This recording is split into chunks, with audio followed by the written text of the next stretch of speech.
험악한 세상 가운데 살면서 환난을 당하고 죄를 짓고 미혹을 받는 데서 아버지께로 돌아오라고 우리 주님께서 간절히 우리를 향해서 요청하십니다. 아버지 하나님, 지금 우리는 어떤 상황에 있는지요? 혹이라도 세상과 더 가까이 지내고 있지는 않는지요? 세상 것이 더 좋아 보이지는 않는지요? 주님이 너무 멀리 계시는 것처럼 느껴지지는 않는지요? 그렇다면 우리들의 마음이, 우리들의 생각이 빨리 돌이켜서 주님께로 더 가까이 나아갈 수 있도록 하나님 인도해 주옵소서. 저희들의 연약한 마음, 세상을 향해서 너무 쉽게 빠지는 마음, 너무 많은 유혹과 환난 때문에 우리가 중심을 잡지 못할 때도 있사오니 불쌍히 여기시고 늘 주님 안에 모든 문제의 해결점이 있음을 기억하고 주님께로 저희들의 마음과 생각을 돌이킬 수 있도록 역사해 주옵소서.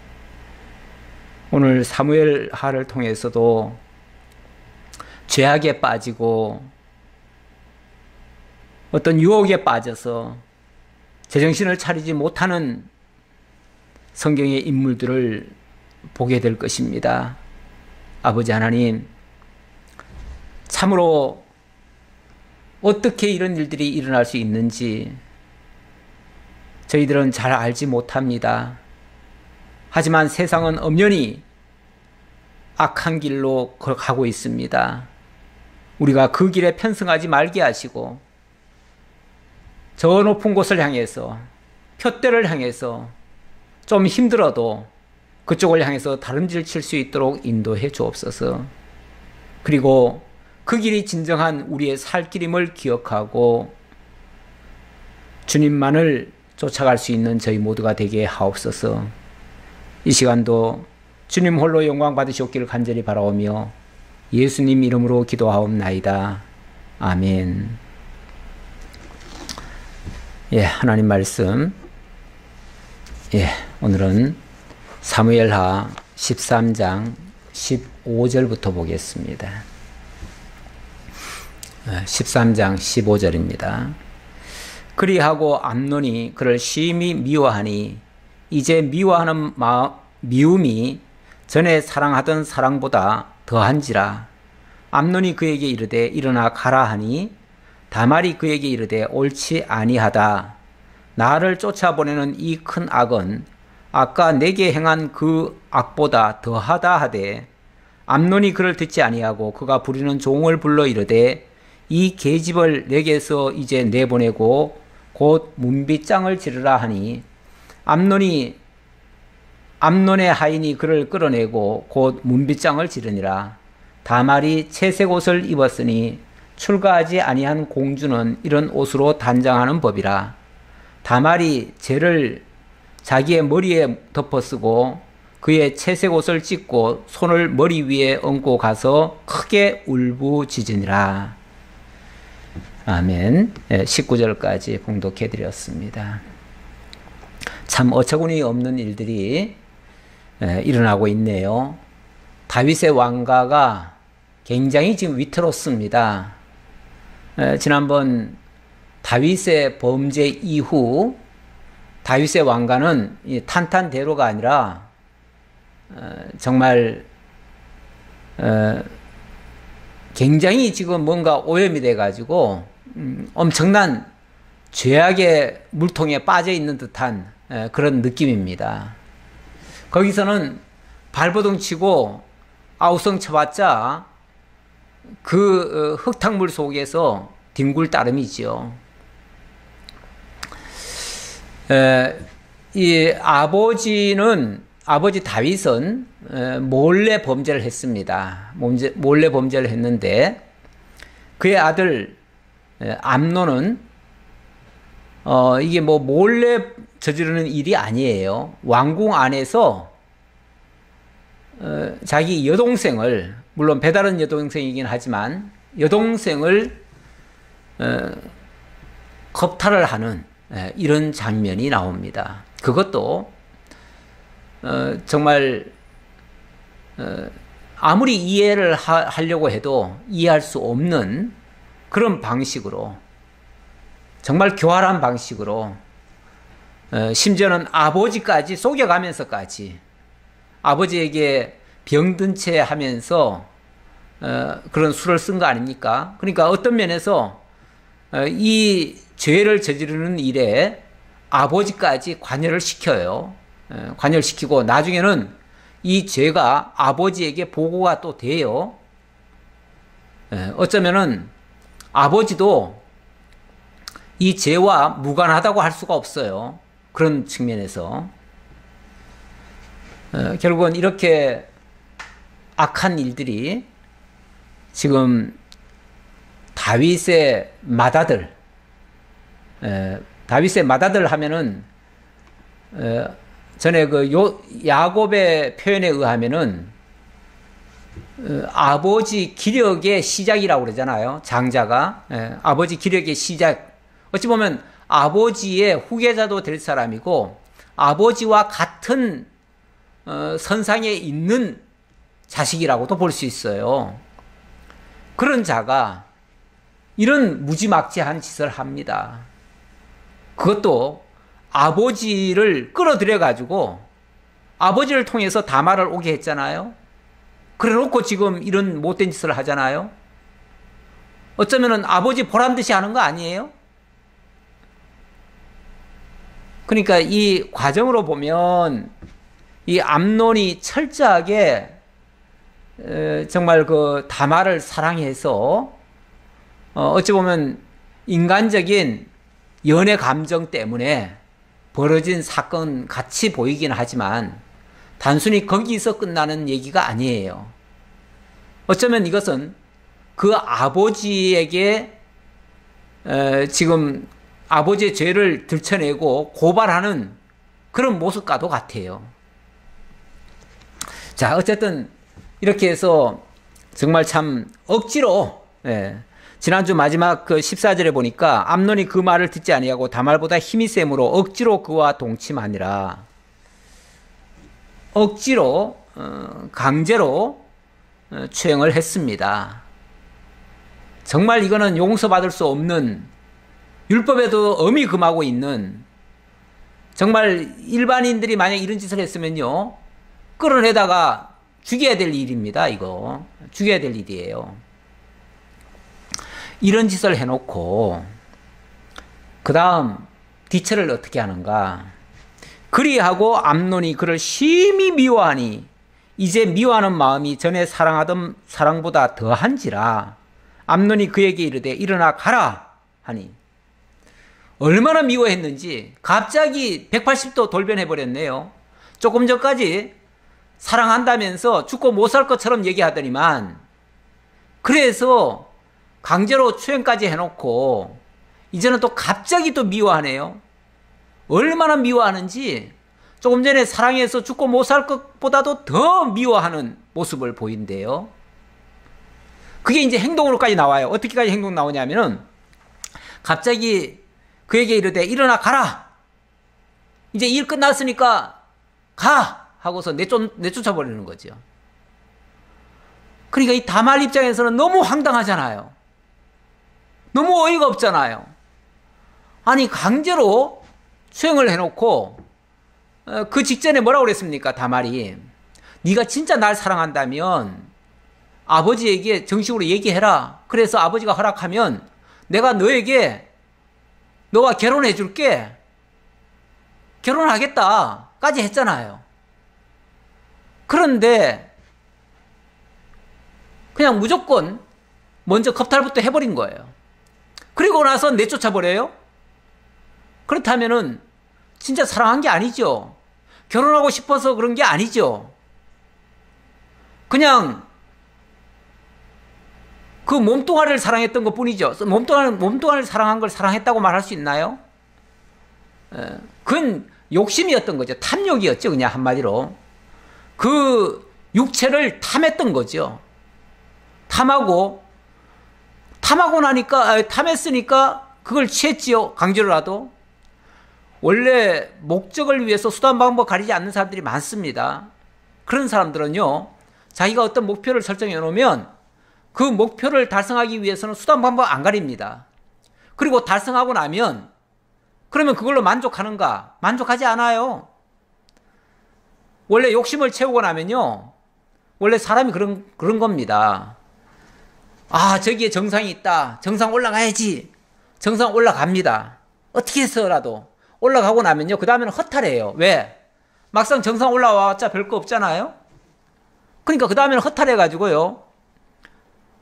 내가 여기 뭐하러 이렇게 길을 쓰고 죽기 살기로 올라왔지? 이걸로는 나 만족이 안 돼. 만족이 안 되면 어떡해요? 그냥 버려버리죠?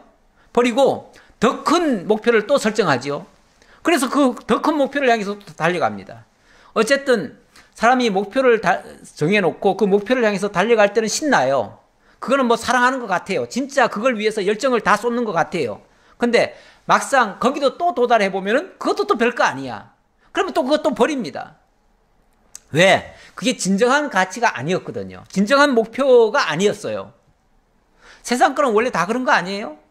세상 거는 굉장히 좋은 것 같아도 좋아서 취해보면요, 얼마 안 가서 다 실증 납니다.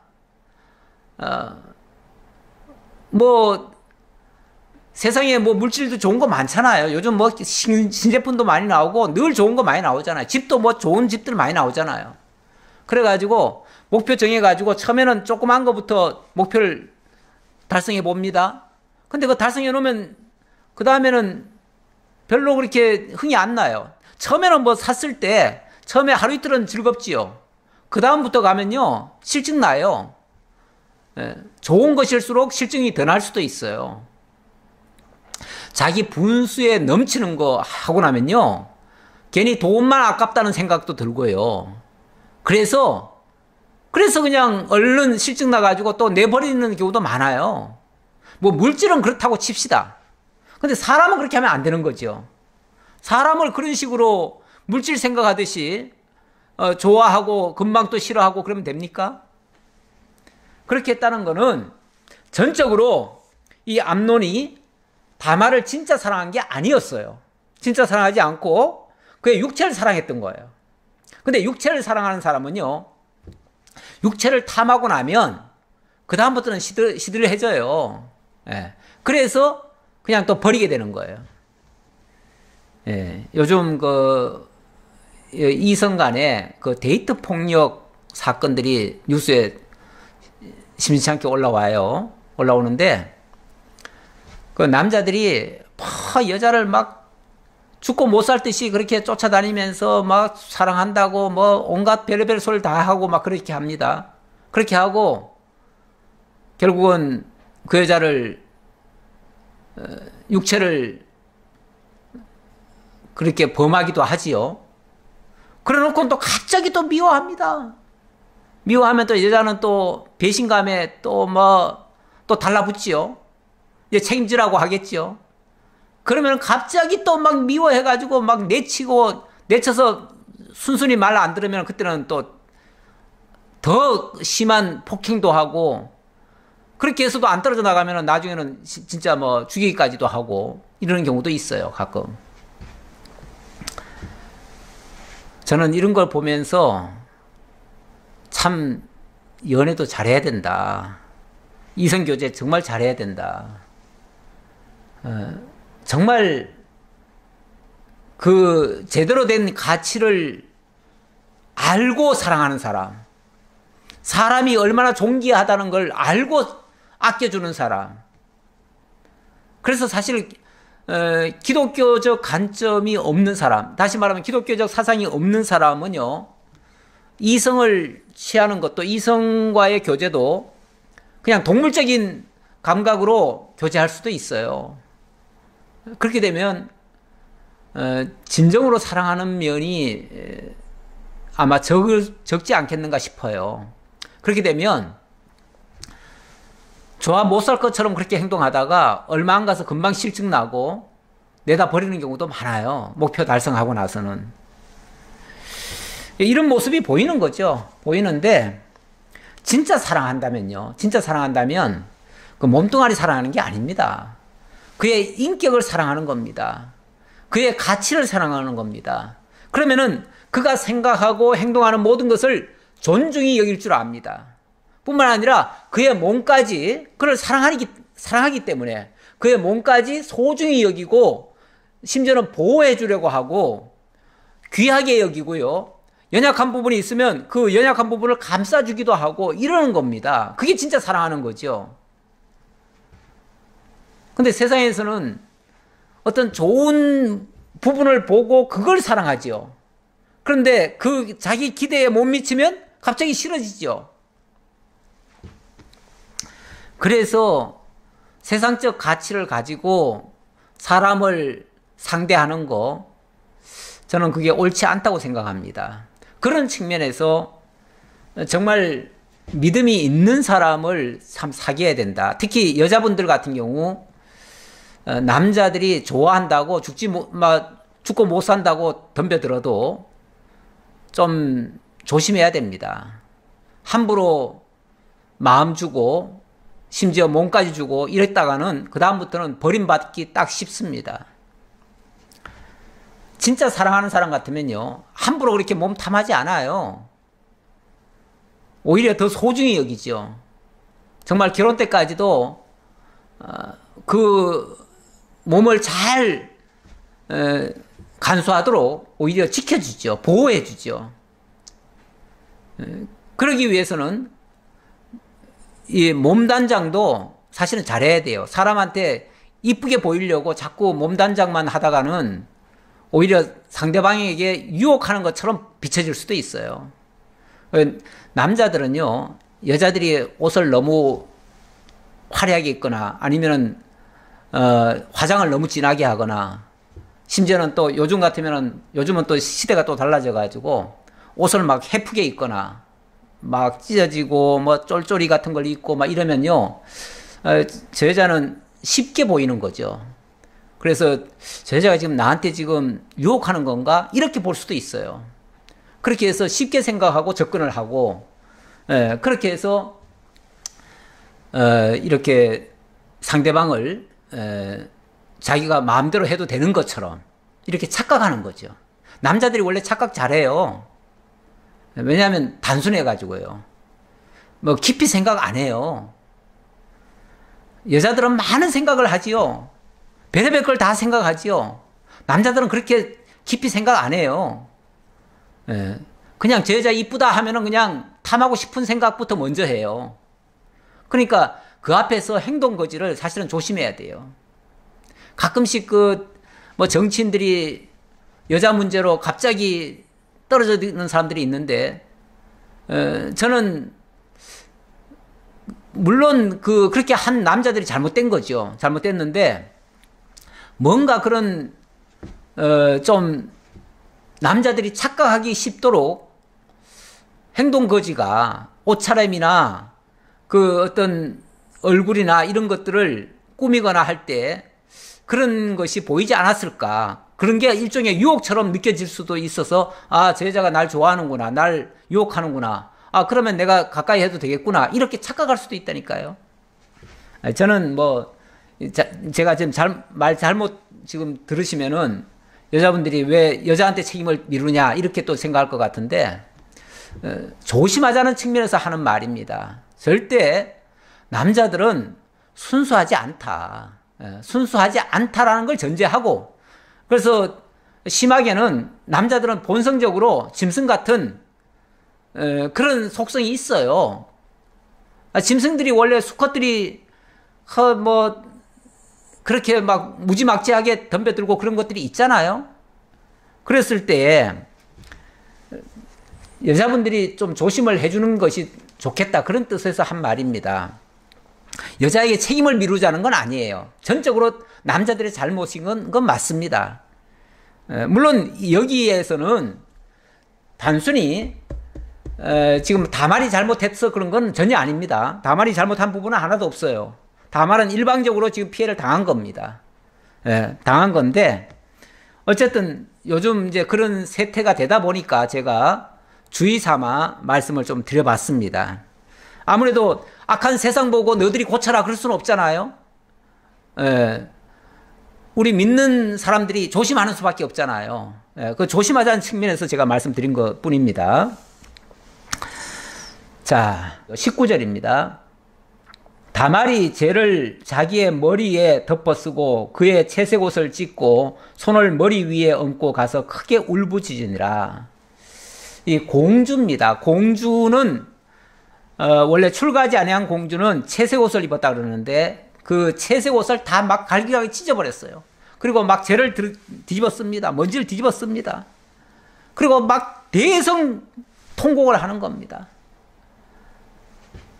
그렇게 하니까 이제 소문이 다 나지요, 뭐. 갑자기 공주가 왜 저럴까? 소문 안 나겠어요? 그러면 당연히 그 소식이 왕에게까지 보고되겠지요. 예. 이건 뭐 안 알려줄 수가 없습니다. 그 분통, 그 원통함이라는 거는 말도 못하지요. 그 수치스러움 말도 못하지요. 그러니까 이렇게 대성통곡을 했습니다. 그랬더니 그의 오라버니 압살롬이 그에게 이르되 네 오라버니 암논이 너와 함께 있었느냐? 그러나 그는 네 오라버니니 누이야 지금은 잠잠히 있고 이것으로 말미암아 근심하지 말라 하니라. 이에 다말이 그의 오라버니 압살롬의 집에 있어 처량하게 지내니라. 처량하게 지내니라. 참 불쌍한 상태가 되어버렸어요. 참 불쌍한 상태가 되어버렸어요. 이걸 누구한테 지금 하소연을 합니까? 상대가 지금 왕자인데요. 다음에 왕을 이어받을 왕의 후계자인데요. 이걸 누구한테 고발을 합니까? 물론 왕에게 고발할 수 있지요. 그런데 이제 뭐 막 울부짖고 그렇게 하니까 이제 오라버니가 막 쫓아왔을 거 아니에요? 오라버니 압살롬이 쫓아와가지고 이렇게 묻습니다.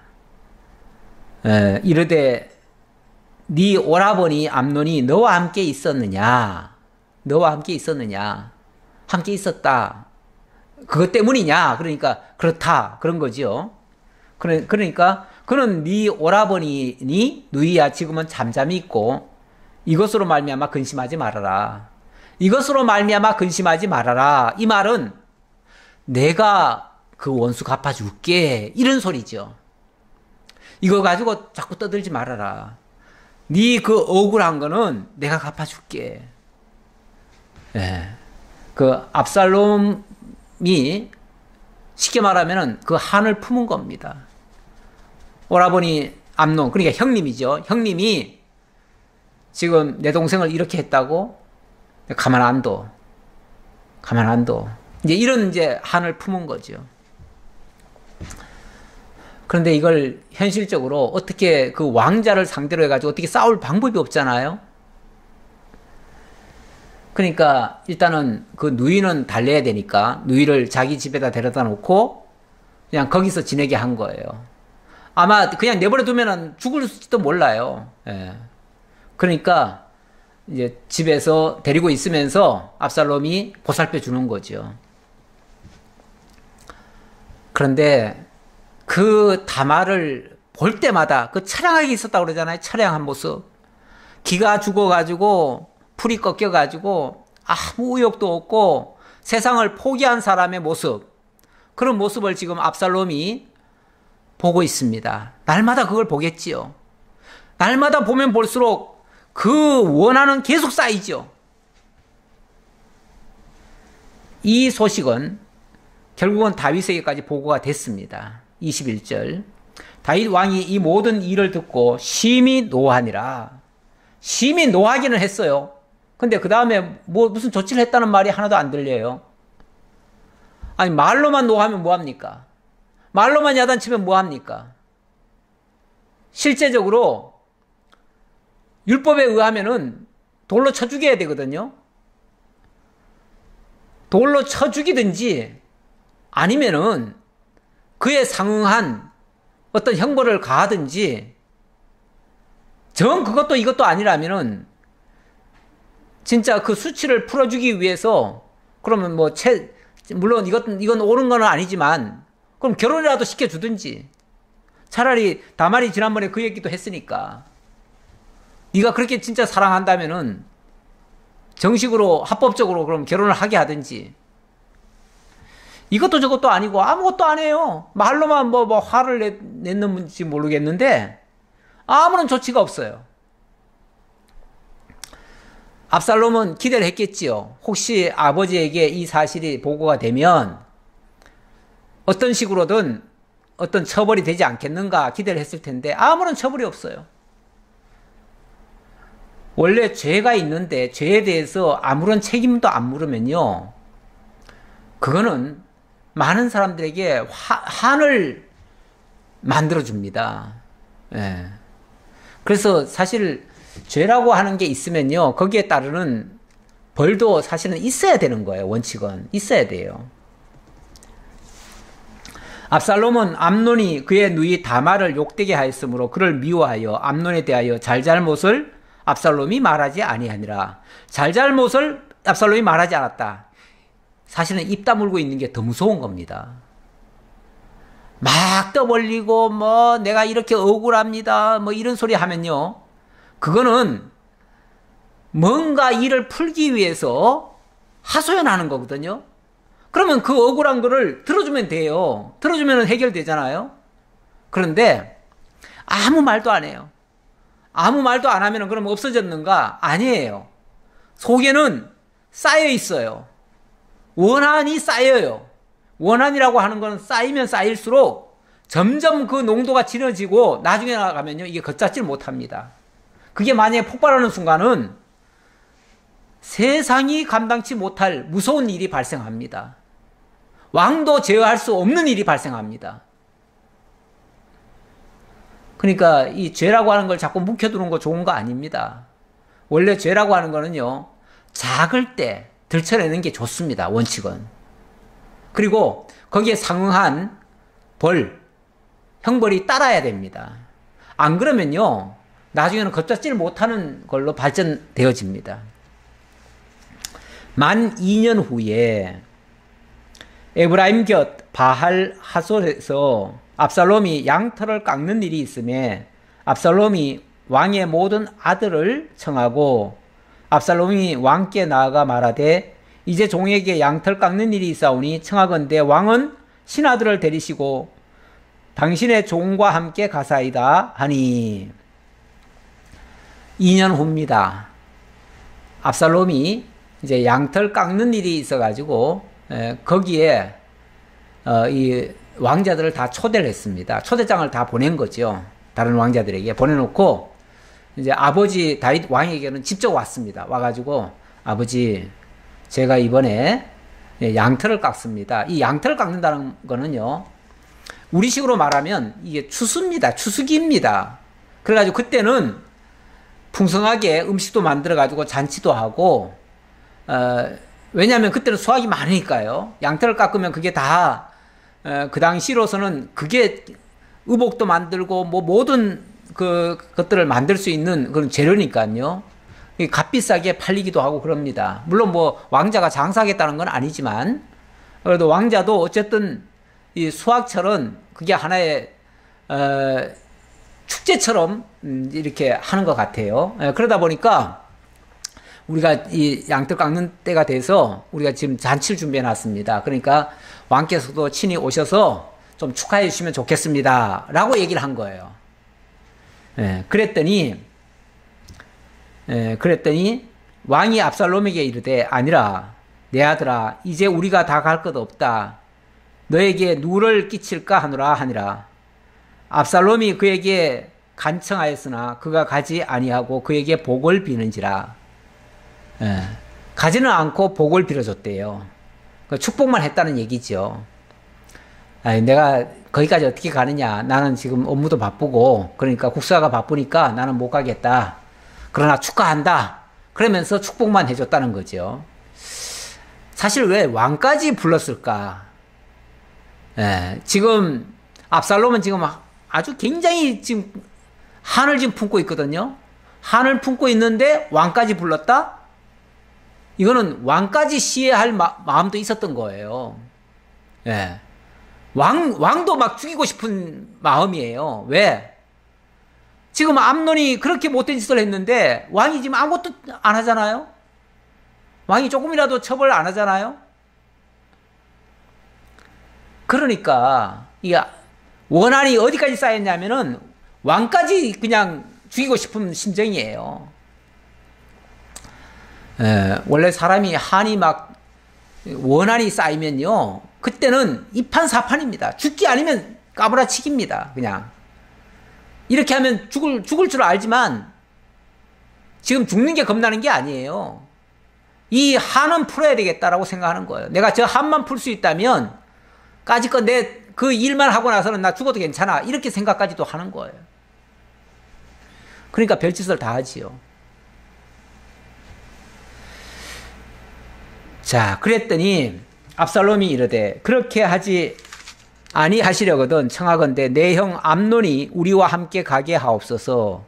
왕이 그에게 이르되 그가 너와 함께 갈 것이 무엇이냐 하되, 압살롬이 왕께서 못 오신다면 그러면은 왕자님 그 암논이라도 그러면은 오게 해주세요. 그러니까 왕이 와서 좀 축복을 해줬으면 좋겠고, 왕이 못 오신다면 그러면 왕자님이라도 좀 오게 해주십시오. 물론 다른 사람들도 다 왕자지만은 이제 그 뭐라고 할까요? 옛날 우리식으로 말하면 세자가 되는 거죠. 세자.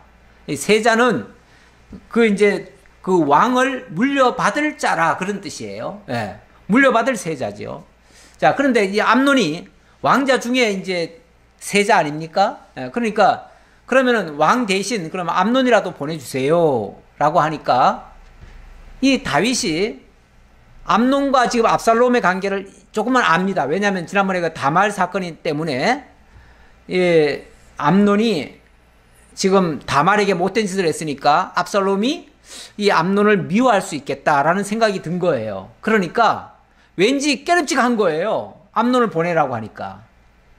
그래서 27절 압살롬이 간청하며 왕이 암논과 왕의 모든 아들을 그와 함께 그에게 보내니라.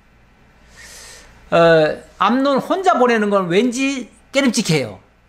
저 압살롬이 혹시 무슨 이상한 생각을 하면은 큰일 날 수 있으니까 안 되겠다. 그러면 다른 왕자들하고 같이 보내야겠다.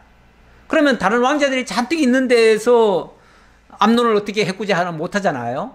그러니까 함께 보낼게. 그러면은 혼자는 안 된다. 내가 다른 아들들도 같이 보낼게.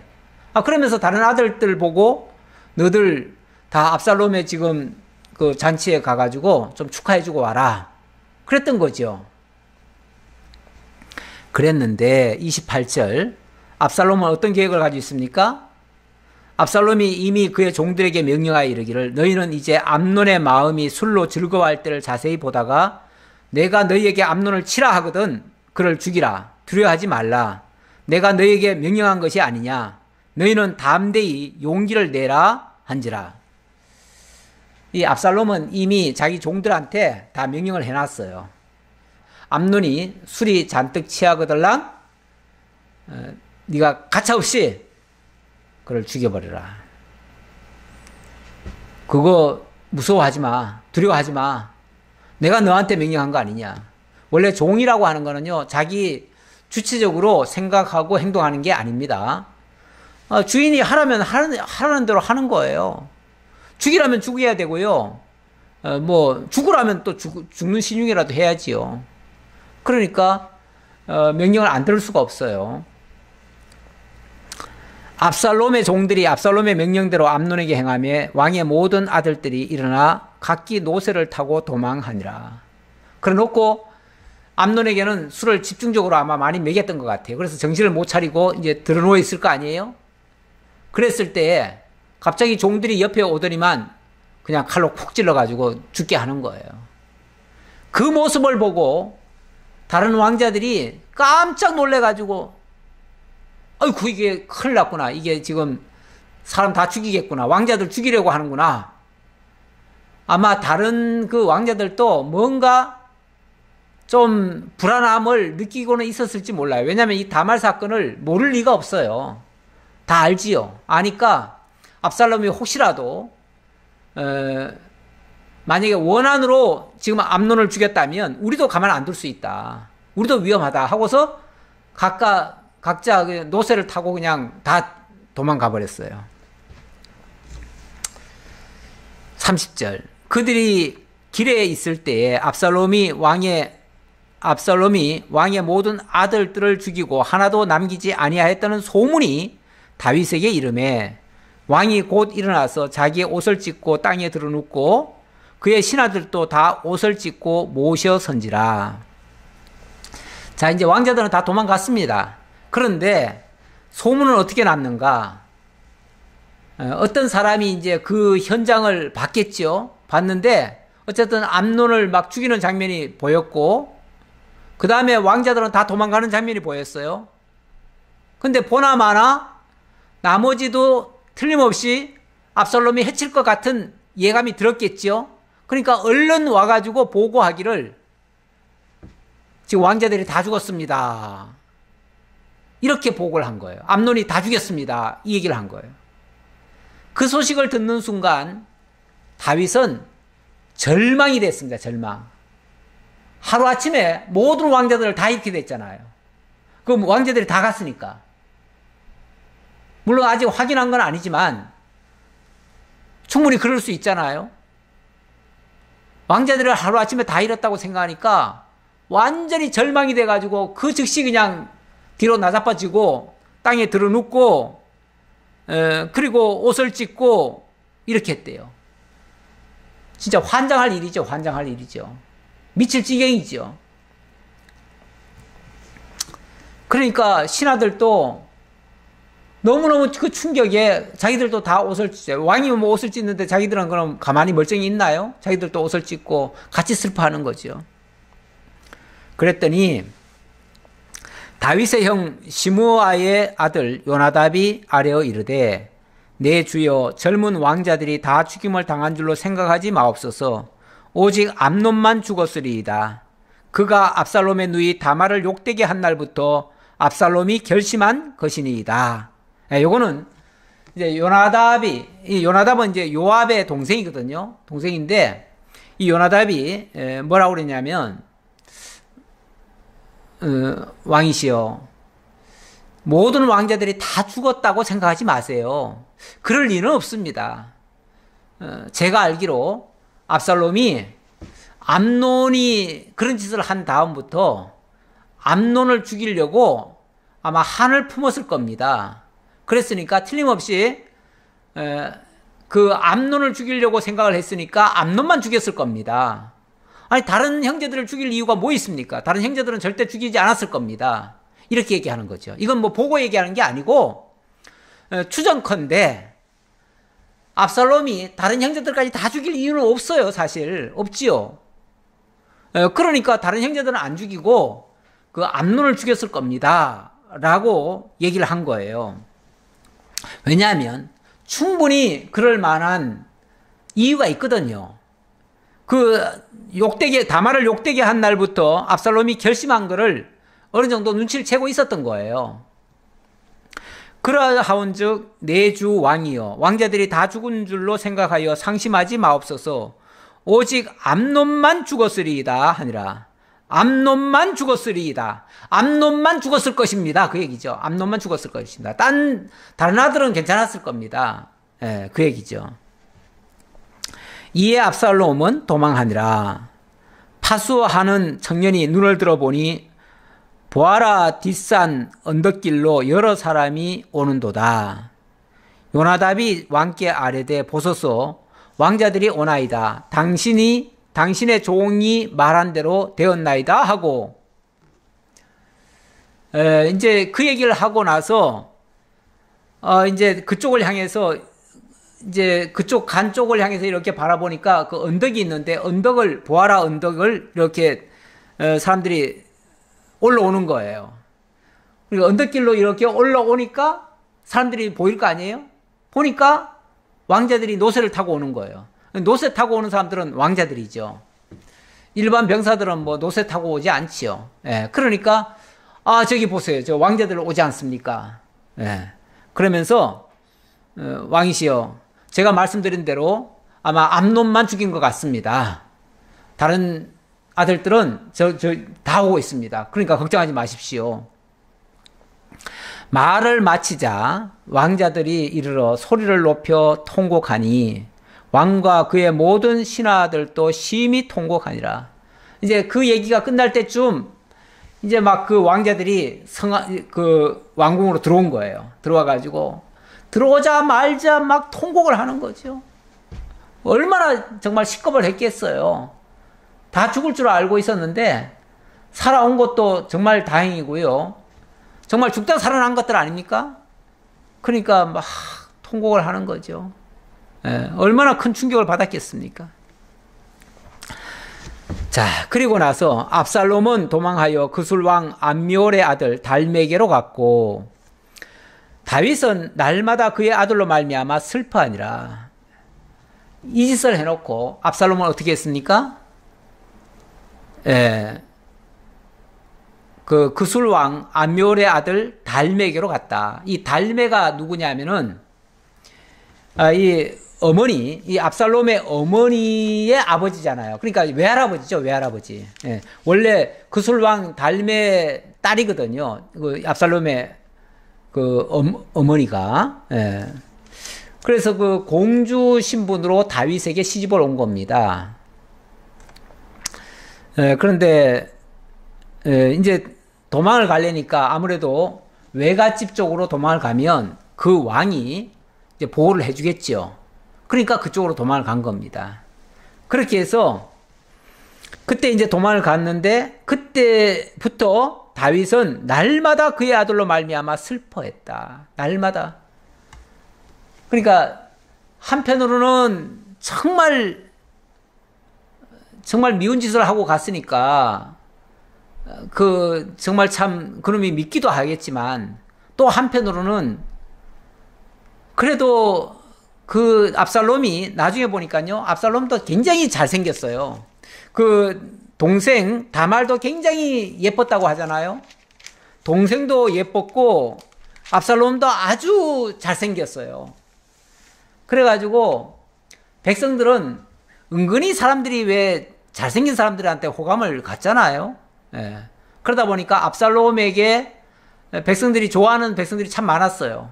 아마 다윗도 그랬지 싶어요. 다윗도 이 압살롬이 잘생기고 이러니까 아 이놈이 정말 참 내 아들이지만 참 괜찮은 놈이다 이렇게 생각했겠지요.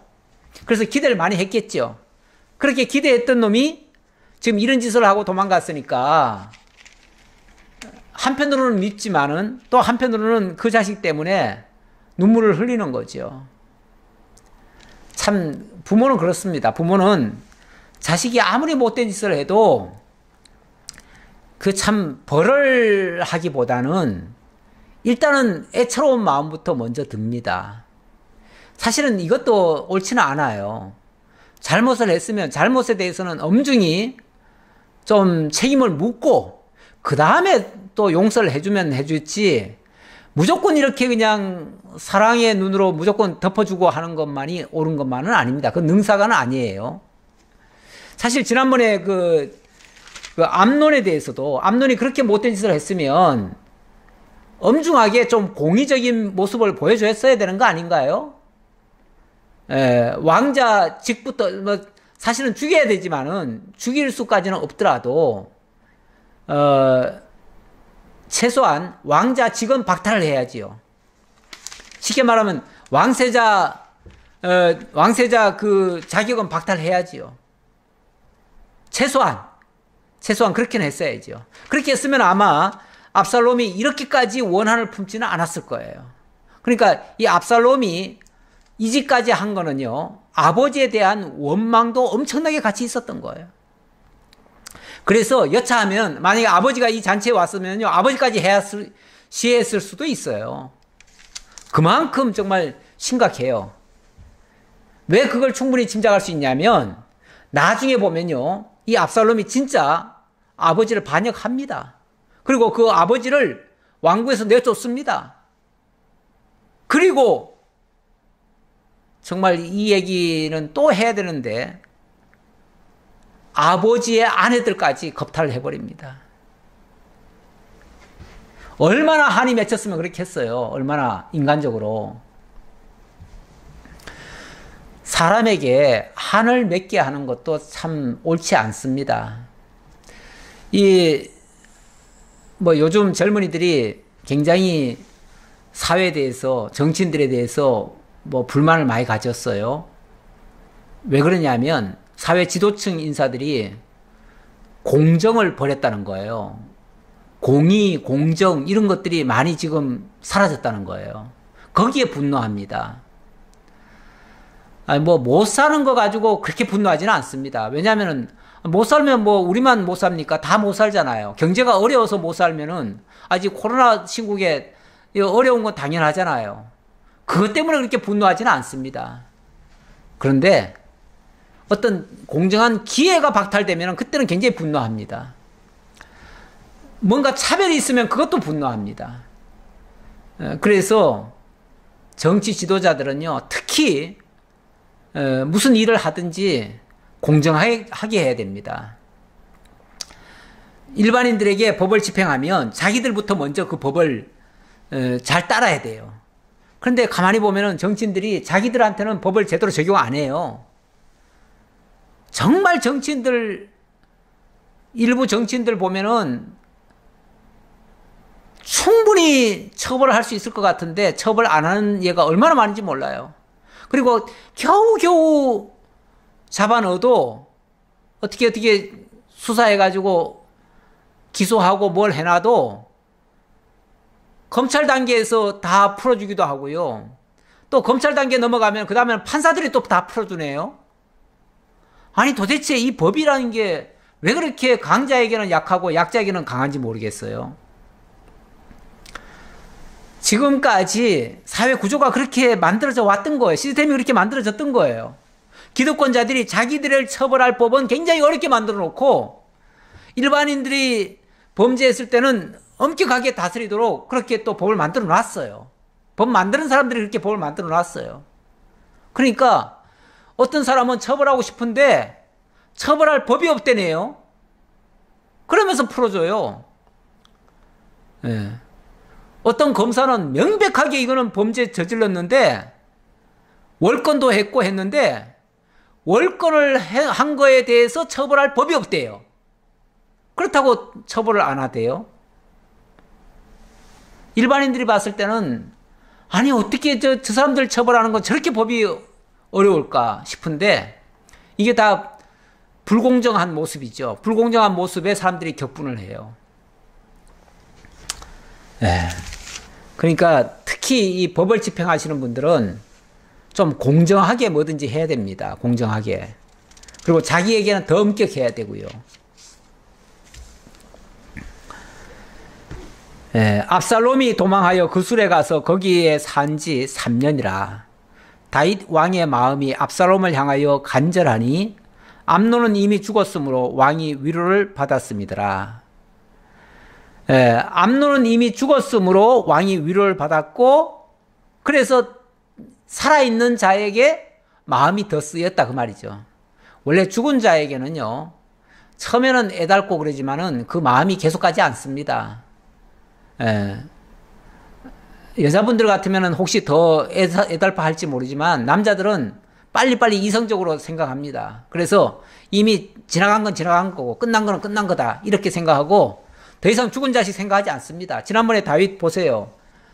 자기 아들 밧세바가 낳은 아들 물론 살아있을 때는 그를 살리려고 애를 썼지만은 그가 죽었다는 얘기 듣자마자 바로 그냥 딱 포기하잖아요. 딱 포기하고 그때부터는 생각도 안 하잖아요. 그리고는 옷 차려입고 정상적인 일을 하잖아요. 냉정합니다.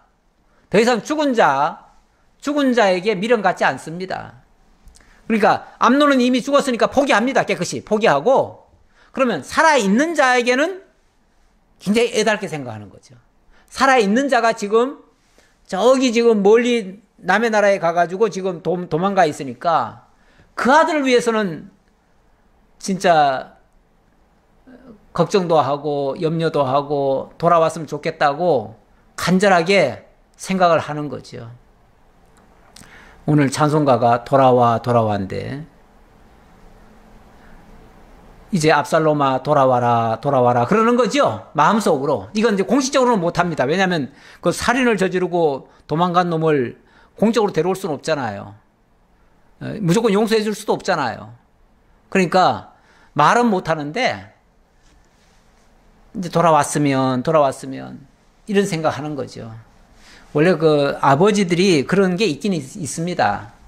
아주 못되게 행동하고 그리고 집 나간 자식이 집 나가서 안 돌아온다고 시원하다. 아유, 그럼 없어서 편하다. 이렇게 생각하는 게 아니고 그 자식 위해서 맨날 눈물을 흘리고 그럼 내가 다 용서해 줄 테니 돌아와라. 뭐 가끔 그런 거 있잖아요. 뭐 플래카드에 내가 다 용서해 줄 테니 돌아와라. 뭐 이런 거 있잖아요. 가끔. 돌아왔으면 하는 거죠. 돌아왔으면. 그래서 14장 1절 조금만 더 보죠.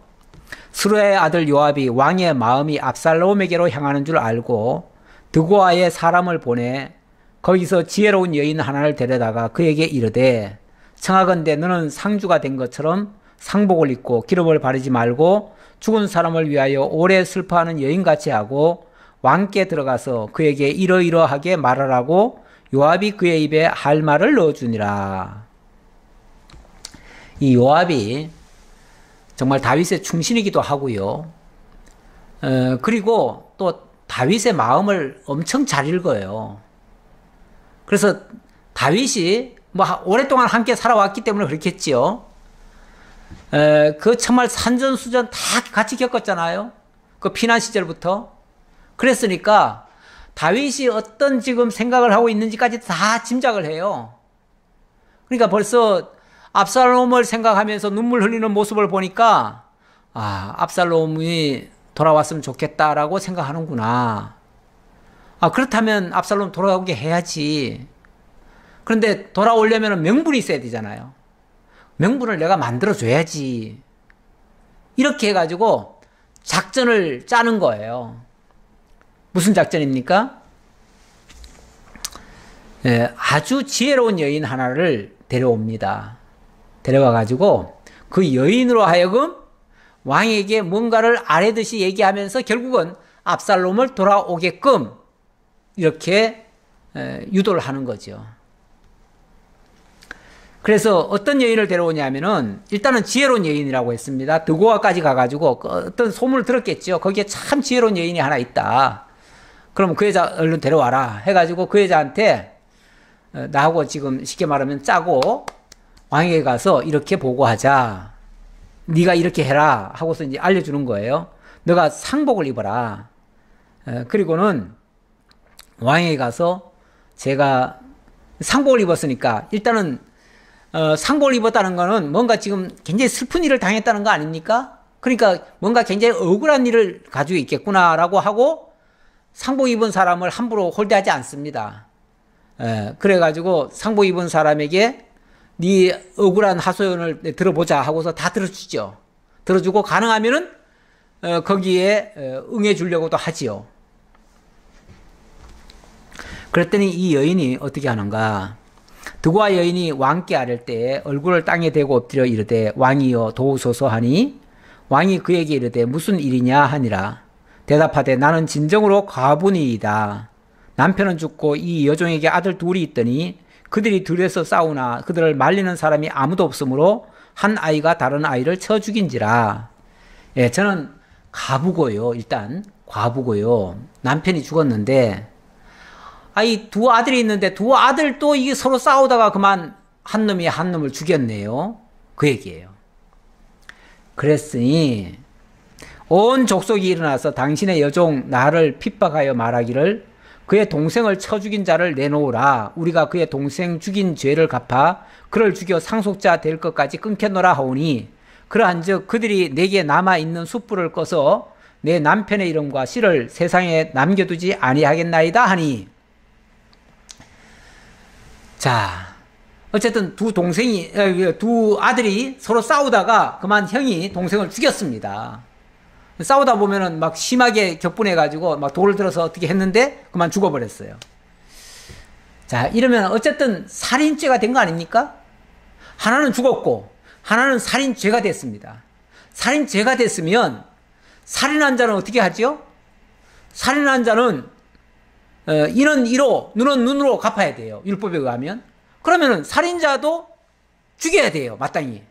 그러면 그 자식, 살인한 그 자식도 끌어내다가 돌로 쳐 죽여야 돼요. 그래서 온 마을 사람들이 그 소식을 듣고 남은 아들 하나 남았는데, 이제 하나 남았는데 그 아들을 죽이겠다고 지금 사람들이 지금 막 그 아들 내놓으라고 지금 나한테 핍박하고 있습니다. 그 얘기를 한 거예요. 가만히 얘기 듣고 보니까 참 억울해요. 남편도 죽었는데, 형제들끼리 싸우다가 동생도 죽었는데, 이제 하나 남은 그 형, 살인자가 돼가지고 또 죽게 됐어요. 그러면 그 아들마저 죽여버리면, 그러면 이 집안은 뭐가 되죠?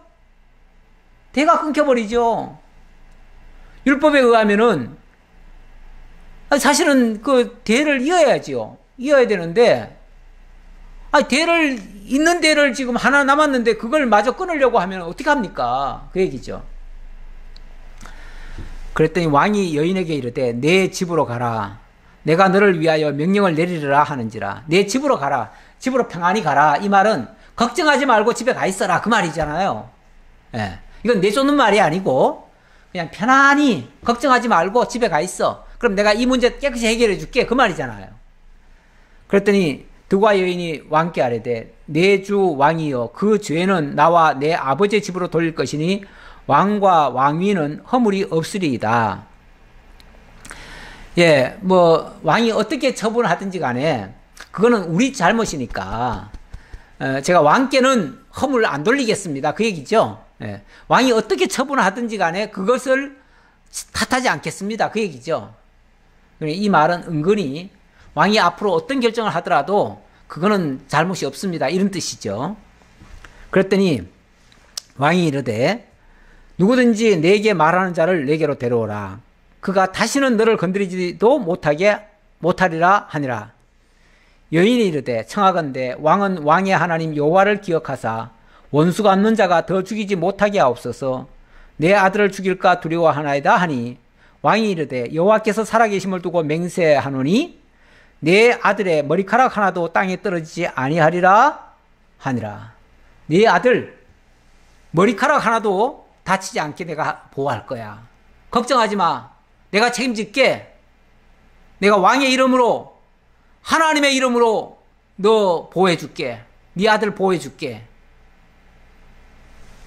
이렇게까지 얘기해 버렸습니다. 이건 맹세한 거죠. 맹세한 거예요. 이렇게 맹세해 놓으면 이제 자초지종 제도를 알지도 못한 채 맹세 원래 함부로 하면 안 돼요. 원칙은. 맹세 함부로 하는 거 아닙니다. 자초지종부터 제대로 확인해야죠. 그리고 나서 거기에 따라서 맹세를 해야 되는데 어쨌든 맹세해 놓으면은 어쨌든 또 맹세는 지켜야 돼요. 또 이거 어떻게 될까요? 이게 지금 무슨 목적으로 이렇게 했을까요?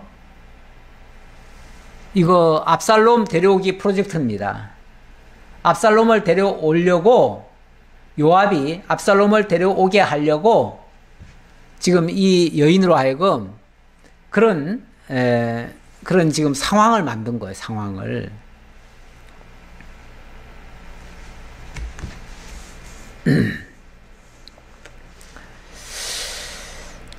자, 여기까지만 할까요? 오늘은 진도가 좀 더 나가기도 조금 애매합니다. 그래서 어차피 14장이 제법 깁니다. 그래서 다음 주로 넘기도록 하겠습니다. 기도하겠습니다.